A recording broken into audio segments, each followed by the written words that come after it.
Hello दोस्तों, आप सभी लोगों का आपके अपने चैनल बोनाफाइड रैंकर में बहुत बहुत स्वागत है। सभी को गुड मॉर्निंग, सुप्रभात। चलिए आज का क्लास हम लोग शुरू करते हैं।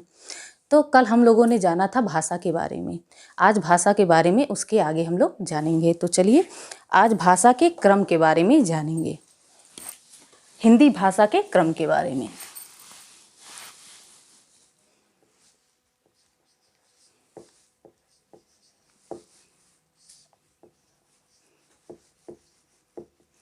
हिंदी भाषा के विकास का क्रम। हिंदी भाषा के विकास का क्रम। चलिए, हिंदी भाषा की उत्पत्ति संस्कृत भाषा से हुई है, अर्थात हिंदी भाषा की जननी संस्कृत भाषा को माना जाता है और हिंदी को संस्कृत की पुत्री या बेटी माना जाता है। तो पहले संस्कृत से ही शुरू होता है हिंदी के विकास का क्रम।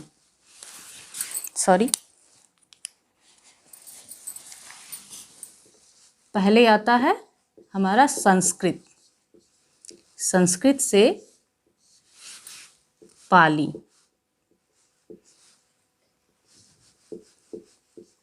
संस्कृत से पाली का विकास हुआ, पाली से प्राकृत का, प्राकृत से अपभ्रंश का,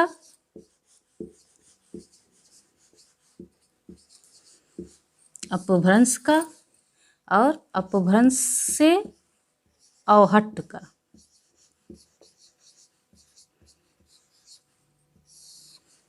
अवहट्ट का।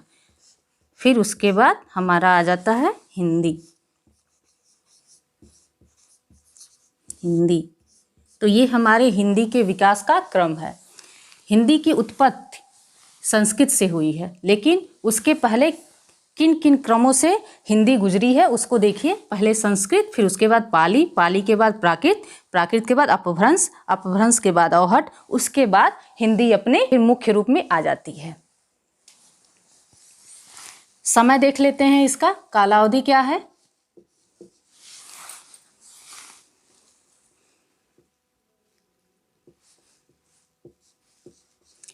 1500 ईस्वी पूर्व से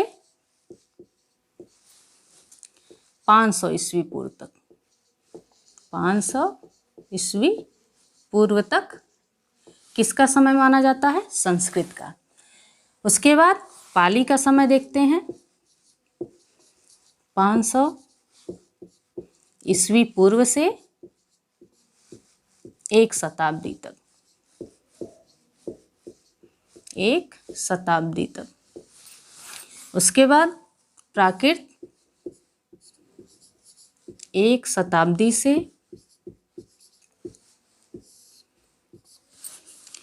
500 ईस्वी तक, 500 ईस्वी तक। उसके बाद अपभ्रंश 500 ईस्वी से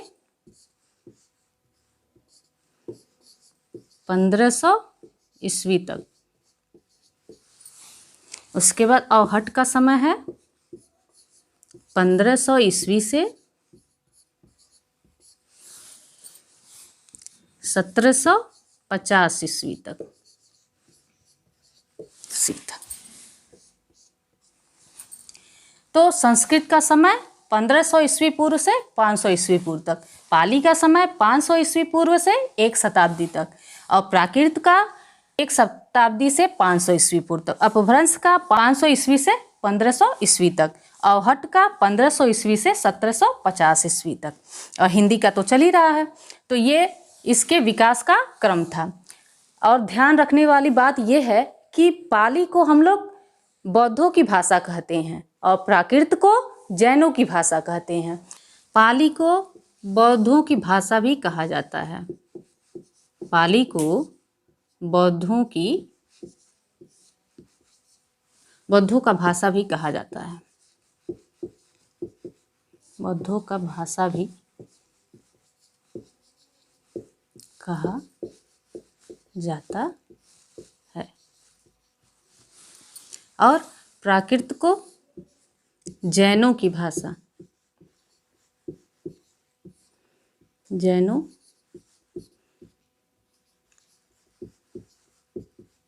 की भाषा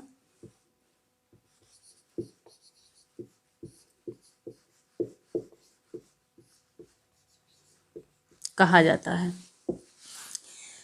अर्थात पाली में ही बौद्ध धर्म के जितने भी मतलब पुस्तक लिखे गए, उनके उपदेश लिखे गए, बौद्ध धर्म से जुड़े दर्शन की सारी बातें जो पुस्तक के रूप में निरूपित की गई, वो सभी पाली भाषा में थी। और जैनों का भाषा जो होता है वो प्राकृत होता है, यानी जैन के जो पुस्तक लिखे गए, जैन धर्म से संबंधित जो भी पुस्तक लिखे गए वो प्राकृत भाषा में लिखे गए। तो इसको नोट कर लीजिए। चलिए अब इसके आगे बढ़ते हैं हम लोग।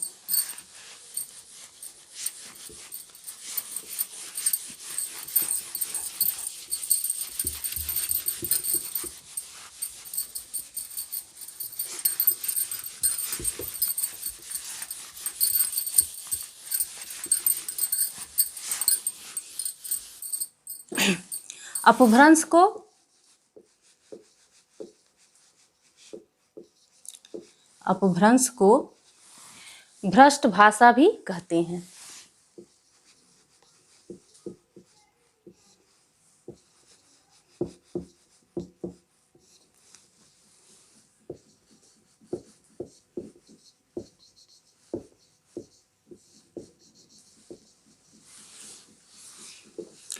अपभ्रंश को गिरी हुई भाषा भी कहते हैं।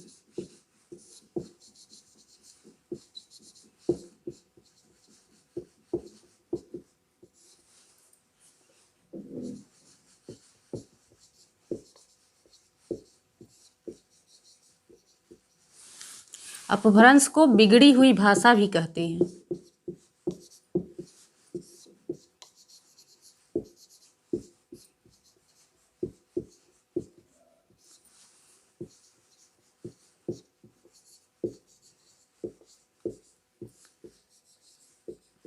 भाषा भी कहते हैं। तो अपभ्रंश के बाद अवहट भी आता है, लेकिन हिंदी का विकास अपभ्रंश से माना जाता है। अपभ्रंश और हिंदी के बीच के समय को अवहट के नाम से जाना जाता है, लेकिन हिंदी का जो उत्पत्ति है, मेन उत्पत्ति मतलब वैसे तो संस्कृत से होता है, लेकिन जहाँ हिंदी की शुरुआत होती है वो अपभ्रंश से होती है। तो अपभ्रंश जो भाषा था उसका 7 अवस्था था। अपभ्रंश भाषा की 7 अवस्थाएं थी, उसको हम देख लेते हैं।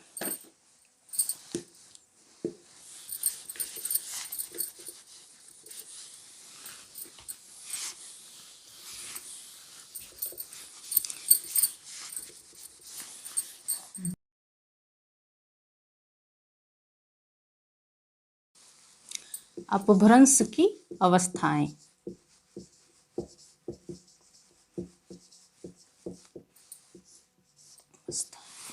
तो अपभ्रंश की 7 अवस्थाएं हैं। पहला सौरसेनी, सौरसेनी अपभ्रंश।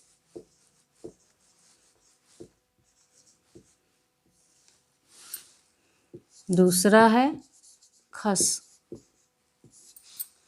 तीसरा है मागधी। चौथा है अर्धमागधी।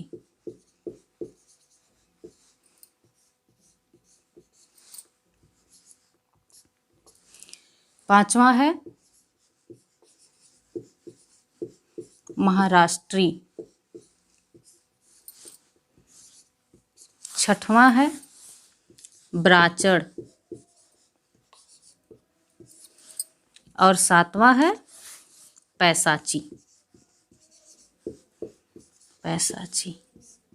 तो ये अपभ्रंश की 7 अवस्थाएं हैं। इनसे हमारी पूर्वी बोली और पश्चिमी बोली, पंजाबी बोली, इन सबों का विकास हुआ है। तो पहले इसको देख लीजिए, आप लोग नोट कर लीजिए, उसके बाद एक एक को अच्छे से समझेंगे। पहला है सौरसेनी अपभ्रंश। सौरसेनी अपभ्रंश।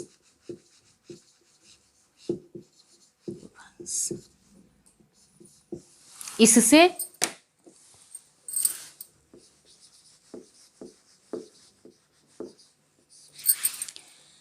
इससे गुजराती,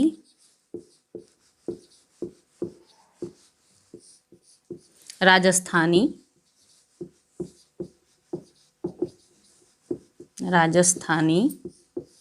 और पश्चिमी हिंदी का विकास हुआ। पश्चिमी हिंदी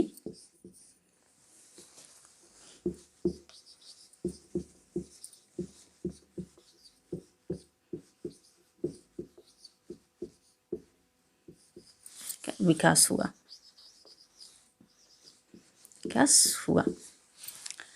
तो स्वर श्रेणी अपभ्रंश जो है, इससे गुजराती, राजस्थानी और पश्चिमी हिंदी का विकास हुआ। पश्चिमी हिंदी के अंतर्गत हमारी 5 बोलियां आती हैं। पश्चिमी हिंदी के अंतर्गत 5 बोलियां आती है और राजस्थानी के अंतर्गत 4 बोलियां आती हैं। तो पहले हम राजस्थानी को देख लेते हैं।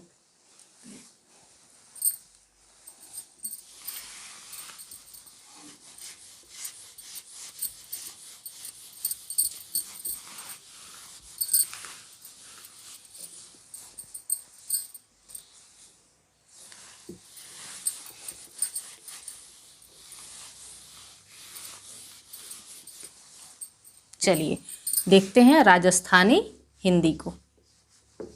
राजस्थानी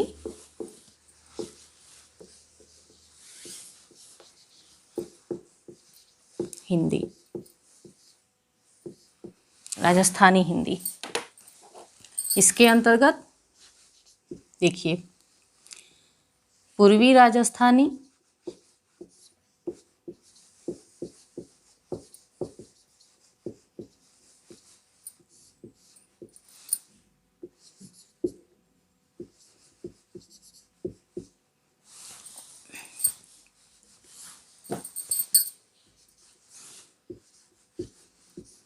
पश्चिमी राजस्थानी,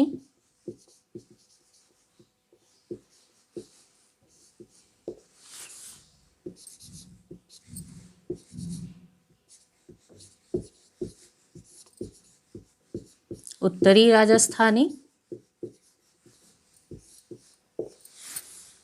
और दक्षिणी राजस्थानी।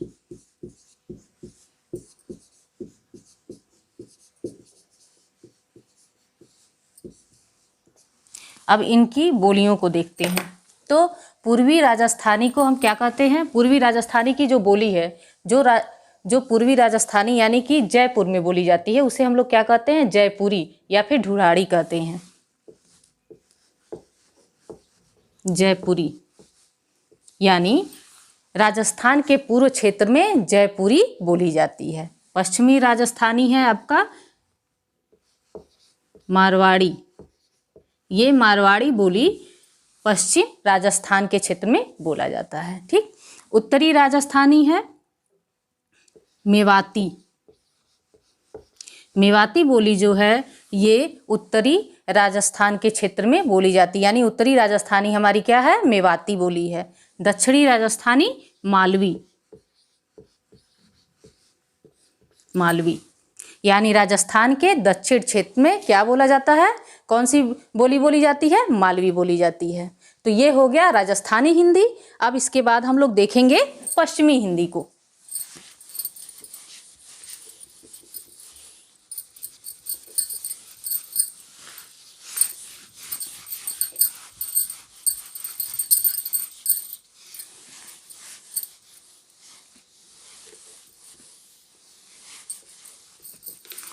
पश्चिमी हिंदी को देखते हैं। वो पहला राजस्थानी था, ये दूसरा पश्चिमी हिंदी।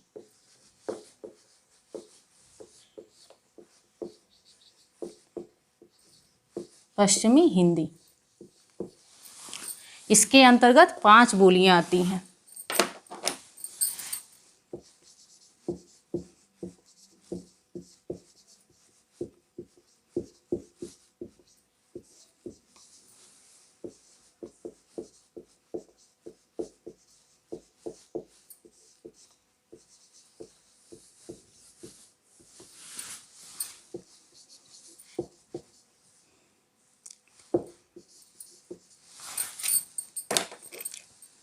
कौन कौन सी हैं देखते हैं।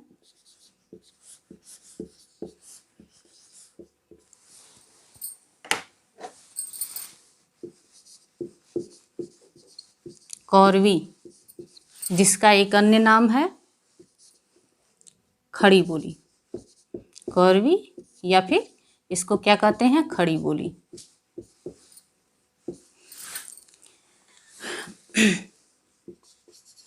हरियाणवी, हरियाणवी, इसको बांगरू भी कहते हैं, इसको बांगरू भी कहते हैं। उसके बाद कन्नौजी,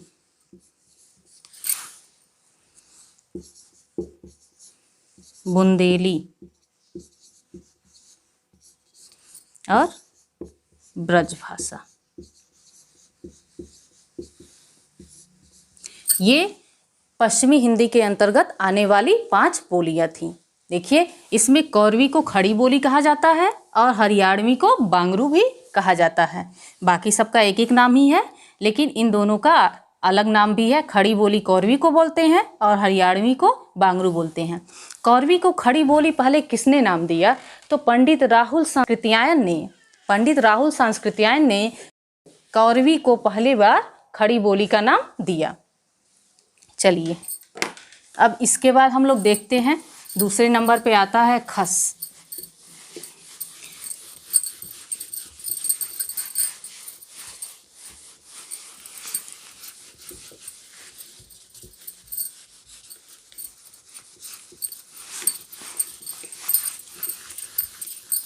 दूसरे नंबर पे आता है खस।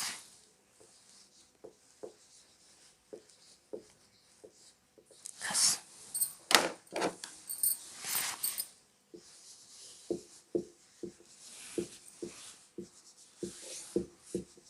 इसके अंतर्गत पहाड़ी,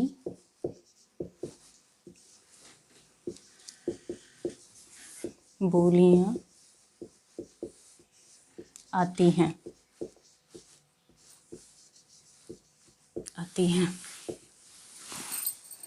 कौन कौन सी हैं?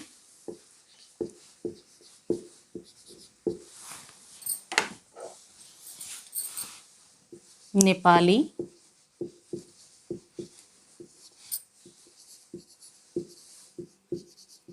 कुमाऊनी और गढ़वाली।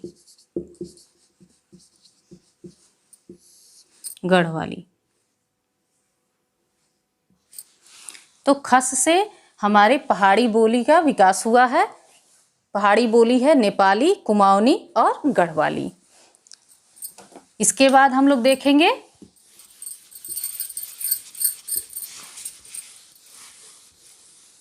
मागधी को।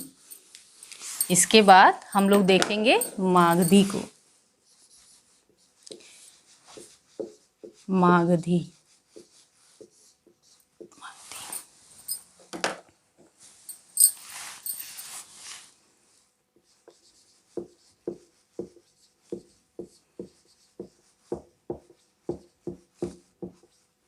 इसके अंतर्गत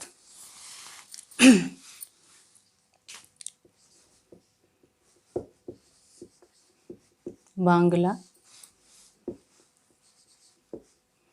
उड़िया,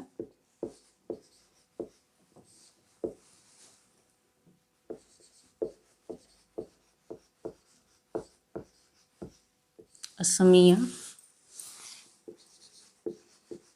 और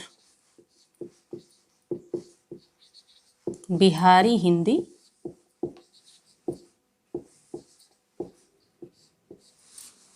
आती है।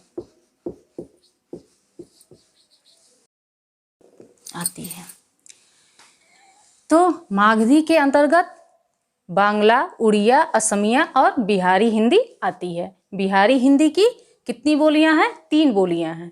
बिहारी जो हिंदी है उसकी 3 बोलियां हैं। कौन कौन सी है?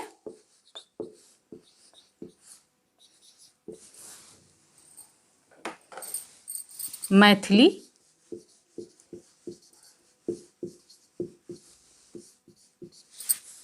मगही और भोजपुरी ये 3 बोलियां हैं किसके अंतर्गत? बिहारी हिंदी के अंतर्गत। ठीक है, अब इसके आगे हम लोग देखेंगे पूर्वी हिंदी जिसके अंतर्गत आती है, जिसके अंतर्गत पूर्वी हिंदी आती है हमारी। अब उसको देखते हैं।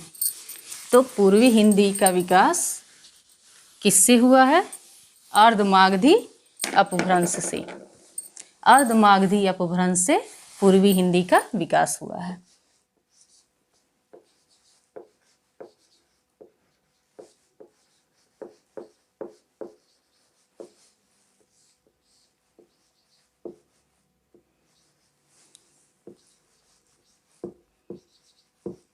अर्धमागधी अपभ्रंश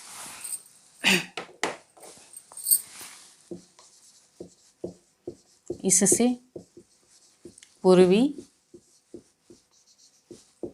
हिंदी का विकास हुआ है। पूर्वी हिंदी के अंतर्गत भी 3 बोलियां आती हैं। कौन कौन सी हैं देख लेते हैं। पूर्वी हिंदी, अवधी, बघेली और छत्तीसगढ़ी।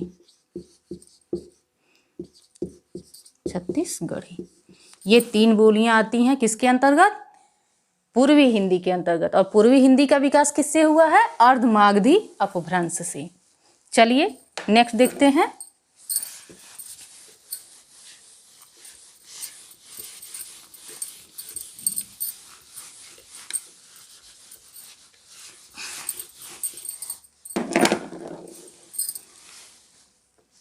हमारा 5वां है ब्राचड़।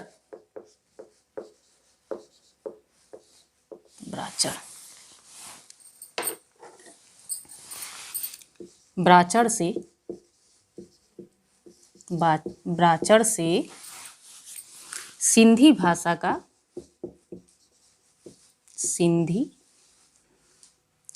सिंधी भाषा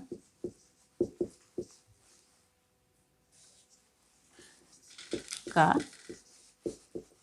विकास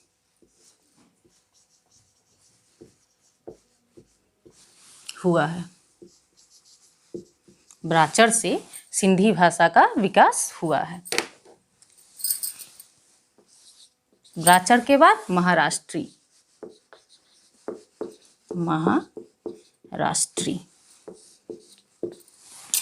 महाराष्ट्री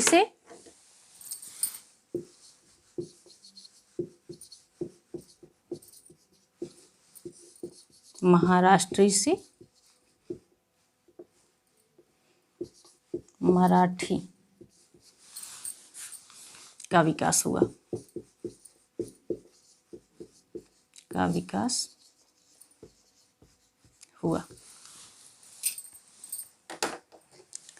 तो महाराष्ट्री से किसका विकास हुआ है? मराठी का। और ब्राचड़ से सिंधी का। अब इसके बाद 7वां यानी कि ये अपभ्रंश का अंतिम अवस्था है, पैसाची।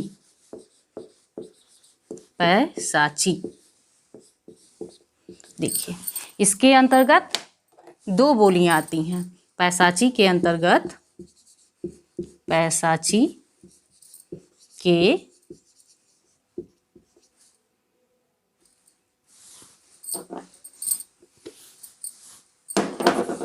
पैसाची के अंतर्गत 2 बोलियां आती हैं।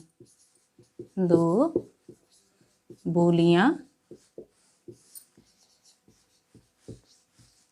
आती हैं।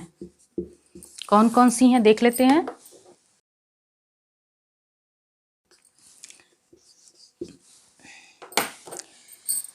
पहला पंजाबी। पैसाची से पंजाबी बोली विकसित हुई है। और दूसरा लहंदा। तो हिंदी भाषा के विकास के क्रम में हमने देखा कि हिंदी भाषा का विकास का आरंभ जो है वो संस्कृत से होता है। एक तरह से संस्कृत को हम लोग क्या कहते हैं, हिंदी की जननी कहते हैं, और हिंदी को उसकी पुत्री या बेटी माना जाता है। तो संस्कृत से हिंदी का विकास प्रारंभ होता है। संस्कृत से पाली, पाली का विकास होता है। पाली जिसको हम किसकी भाषा कहते हैं, बौद्धों की भाषा। बौद्धों की भाषा हम किसे कहते हैं, पाली को। उसके बाद हमारा आता है प्राकृत, प्राकृत को हम लोग जैनों की भाषा कहते हैं। पाली, उसके बाद प्राकृत, प्राकृत के बाद अपभ्रंश, और अपभ्रंश के बाद अवहट, अवहट के बाद हिंदी, अवहट के बाद हिंदी अपने रूप में आ जाती है। तो हिंदी का विकास का क्रम यही था। उसके बाद अपभ्रंश की 7 अवस्थाएं हुई। उनमें से जो पहला था सौरसेनी, सौरसेनी से गुजराती, राजस्थानी और फिर पश्चिमी हिंदी का विकास हुआ। राजस्थानी हिंदी को हमने जाना कि पूर्वी क्षेत्र में, राजस्थान के पूर्वी क्षेत्र में कौन सी बोली बोली जाती है, जयपुरी। जयपुरी को किस में बोला जाता है, पूर्वी में बोला जाता है। जयपुरी का अन्य नाम क्या है, ढूढ़ाड़ी, ढूढ़ाड़ी हिंदी कहते हैं जयपुरी को। उसके बाद पश्चिमी हिंदी आती है मारवाड़ी, उसके बाद उत्तरी आती है मेवाती, दक्षिणी आती है मालवी। पश्चिमी हिंदी, पश्चिमी हिंदी जो कि ब्रज भाषा है उसी का विकसित रूप किसको कहते हैं, हिंदी को कहते हैं। हिंदी को ब्रज भाषा का विकसित रूप कहते हैं। लेकिन ब्रज भाषा से हिंदी का नहीं होता है, बल्कि कौरवी से होता है। पश्चिमी हिंदी के अंतर्गत ही ब्रज भाषा आता है। पहले काव्य भाषा हमारा ब्रज भाषा बनता है, उसके बाद तुरंत खड़ी बोली आ जाती है, जिसका नाम कौरवी है। और कौरवी को खड़ी बोली नाम किसने दिया, सर्वप्रथम कौरवी को खड़ी बोली नाम पंडित राहुल सांस्कृत्यायन ने दिया था। तो कौरवी को ही खड़ी बोली कहते हैं। उसके बाद हमारा आ जाता है हरियाणवी, उसके बाद कन्नौजी, उसके बाद बुंदेली आ जाता है, उसके बाद ब्रजभाषा। तो ये 5 उपबोलियाँ थी या 5 बोलियाँ थी किसकी, पश्चिमी हिंदी की। उसके बाद हमारा खस आता है। अपभ्रंश की 7 अवस्थाओं में दूसरी अवस्था होती है किसकी, खस की। खस से हमारा पहाड़ी हिंदी का विकास होता है। पहाड़ी हिंदी के अंतर्गत कौन कौन आती है, नेपाली आती है, गढ़वाली आती है और कुमाऊनी आती है। नेपाली, गढ़वाली, कुमाऊनी, ये तीनों क्या हैं, पहाड़ी हिंदी हैं। और पहाड़ी हिंदी का विकास किससे हुआ है, खस से हुआ है। उसके बाद आता है मागधी। मागधी से किसका विकास हुआ, बिहारी हिंदी का। बिहारी हिंदी के अंतर्गत 3 बोलियां आती हैं। कौन कौन सी हैं, मैथिली है, मगही है और भोजपुरी है। मैथिली, मगही, भोजपुरी, ये तीनों किसकी बोलियां हैं, बिहारी की। और बिहारी किससे विकसित हुआ है, बिहारी जो है उसका विकास किससे हुआ है, तो मागधी से हुआ है। मागधी के बाद चौथी अवस्था जो है अपभ्रंश की, वो है अर्धमागधी। और अर्धमागधी से हमारे पूर्वी हिंदी का विकास हुआ। पूर्वी हिंदी की बोलियां हैं 3। कौन कौन सी हैं, अवधी, बघेली और छत्तीसगढ़ी। अवधी, बघेली और छत्तीसगढ़ी। 5वें नंबर पे आता है ब्राचर। अपभ्रंश की 5वां अवस्था कौन सी है, ब्राचर। ब्राचर से सिंधी भाषा का विकास हुआ। 6वां है महाराष्ट्री, महाराष्ट्री से मराठी का विकास हुआ। और 7वां है पैसाची, पैसाची से पंजाबी और लहंदा, ये दोनों बोलियों का विकास हुआ। तो आज हम लोगों ने देखा भाषा का विकास क्रम और उनकी बोलियां। तो उम्मीद है आप लोग को ये क्लास अच्छा लगा होगा। 2 बातें और आप लोग को बतानी है, उसको हम लिख देते हैं।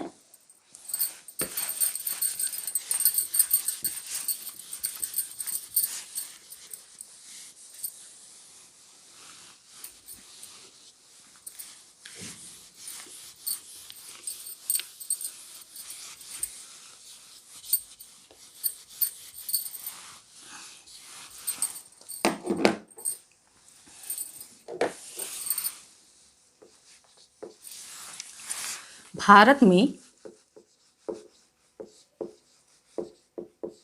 14 सितंबर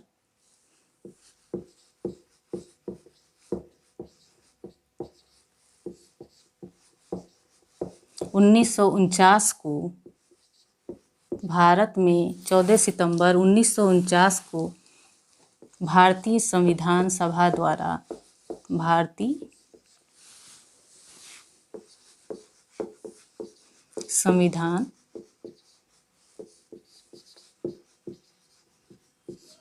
सभा द्वारा हिंदी को राजभाषा के रूप में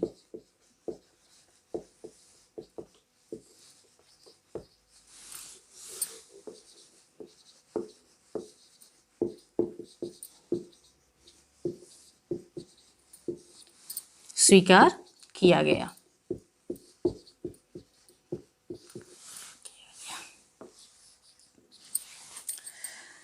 कौरवी को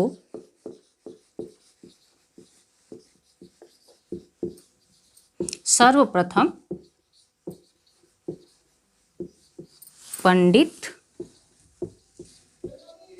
राहुल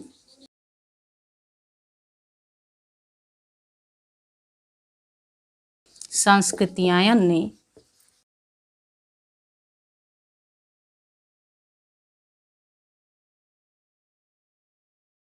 खड़ी बोली का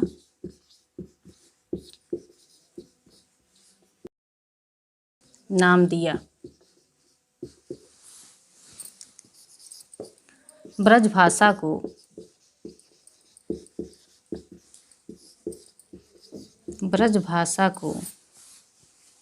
काव्य भाषा,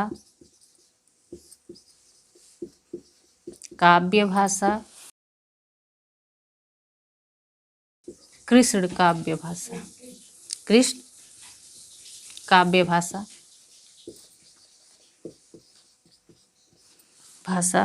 और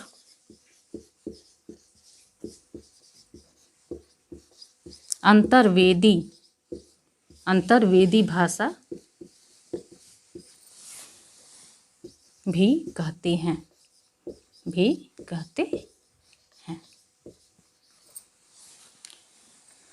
तो आज का क्लास यहीं ख़त्म करते हैं। उम्मीद है दोस्तों आप लोग को ये क्लास अच्छा लगा होगा। अपने कमेंट ज़रूर करिएगा। धन्यवाद।